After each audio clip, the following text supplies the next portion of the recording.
bawa anak, kebetulan karena main sama suami juga, terus bawa ayah sama mama sama adik juga. Kabarnya kemarin juga ke Bandung Zoo juga ya? Iya, alhamdulillah namanya waktu terakhir kali aku kesana tuh 2 tahun lalu tuh aku masih hamil. Sekarang kayak udah lahir, udah ngerti hewan, sekarang kita bawa ke sana dan dia happy banget. Memperkenalkan kayak sama hewan-hewan di sana seperti apa sih nih? Wah, dia sih happy banget, kan dia emang suka hewan ya. Alhamdulillahnya setiap kali kita pergi kemana tuh pasti kita menyempatkan buat ke zoo. Mau tuh kemarin kita ke Malaysia, mau kita ke Singapura, kita pasti tuh mampir ke zoo. Nah, pas di Bandung kan ada Lembang Park Zoo tuh emang tempatnya bagus banget kan. Bahkan kita punya experience tuh bisa langsung ke apa sih, naik mobil safari dia tuh bisa kasih makan citah. Bukan cita-cita tante ya, tapi cita hewan yang lari yang kencang banget, terus ngelihat lion deket banget. Jadi dari itu udah keberapa kalinya kesana, jadi pas punya anak apalagi makin happy kan. Memperkenalkan anak sama hewan-hewan salah satu bentuk biar anak-anak gak takut gak sih kak?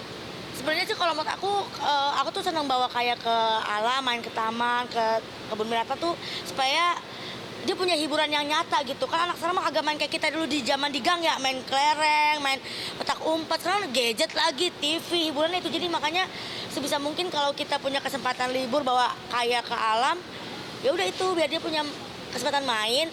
Kalau takut atau nggak sih tergantung dia ya. Dia udah mulai takut suara kayak sama ular dia takut. Padahal kita nggak mencoba untuk menakuti dia ya. Mungkin dia aku juga kali takut ya. Gitu. Sama buaya dia takut, maknya sih nggak takut ya karena maknya pawang buaya. Terus dia berani naik kuda sendirian terus pegang sama abangnya doang tanpa didampingin. Dia berani ngasih makan kura-kura, kapibara, dia udah berani gitu, ngasih makan zebra.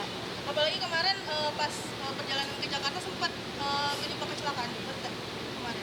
Nah, baru tadi banget, tadi pas mau pulang dari Bandung ke Jakarta itu kan mau ke stasiun Wush ya kan. Nah, pas tinggal 10 menit lagi mau nyampe stasiun itu kejadian ada mobil tiba-tiba kebakar.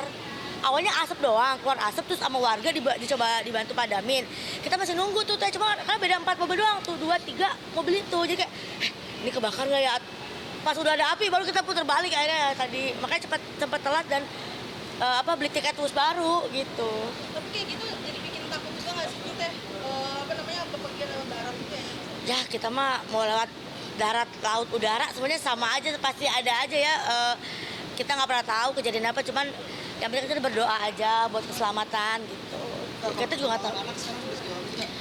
Masya Allah sih, alhamdulillah ya bang, dia udah pinter banget, udah diajak bercanda, bahkan dia sering ngerosting aku dah, kayaknya dia sering udah bisa ngeledek emaknya. Kata gue nih fisik bapaknya kelakuan emaknya banget ini, bener-bener lawak banget.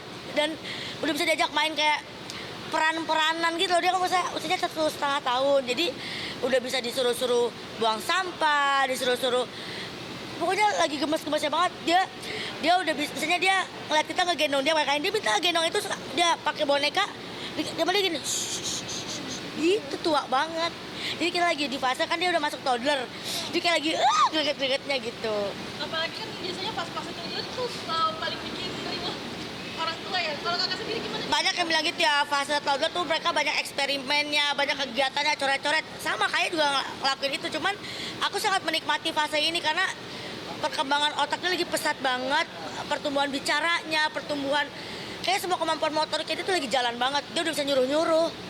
Biasanya dia udah nggak mau di pangku duduk, dia maunya duduk di kursi sendiri, jadi susnya diusir sama dia.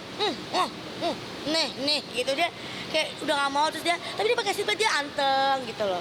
Jadi lagi menikmati banget fase ini. Berarti larang-larang dari Pak Kiki sendiri Ada larangannya, jangan tinggalin sholat, jangan lawan orang tua. Ya pasti kalau larangan jangan buat yang hal berbahaya pasti kita kasih tahu, itu dangerous ya, itu no ya. Kalau metode parentingnya sendiri Kak Kiki kayak gitu seperti apa sih? Apa ya metode parentingnya? Kalau aku sih kayaknya lebih, kalau buat sekarang usia masih 1,5 tahun, kayaknya masih kayak aku biarin buat mengeksplor hal-hal yang dia suka, tapi dalam pengawasan yang tepat. Nggak banyak larangan karena takutnya kalau semakin dilarang, takutnya dia jadi membatasi, jadi kayak nanti inner child-nya jadi nggak bagus ya. Kenapa ini nggak boleh? Jadi selama itu aman buat dia, kita fasilitasi. Mau dia main becekan, mau dia main hujan-hujanan, itu aku kasih. Karena aku juga tumbuh begitu kan, dan itu nggak apa-apa gitu, malah baik buat aku.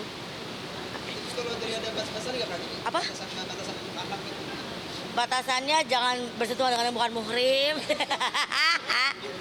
Ya batasnya pasti kita lihatin lah bang, misalnya dia pegang batu, Kita bilang ini nggak bagus untuk dimakan ya nak, ini boleh dipegang. Dia baru tuh dia deprok main batu, nanti dia pindahin, atau dia kasih ke susternya, dia kasih, terus kita aja jadi berhitung bersama, asal jangan sesuatu yang ke mulut gitu kan bahaya. Atau misalnya dia lagi suka banget karena dia gimnastik, dia loncat-loncatan, dia lagi suka manjat, tapi kita awasin kan jangan sampai kebablasan jatuh. Ya pernah kejedot ada, saya kita bilang nih, nah itu sakit, hati-hati ya, careful, nanti sakit ini berdarah atau sakit tetap kekeh kan, udah biarin, sampai jedak gimana, sakit gak? Nah habis itu dia gak balik ke situ lagi, gitu ya. Abang sayang doain ya supaya sehat ya, love you.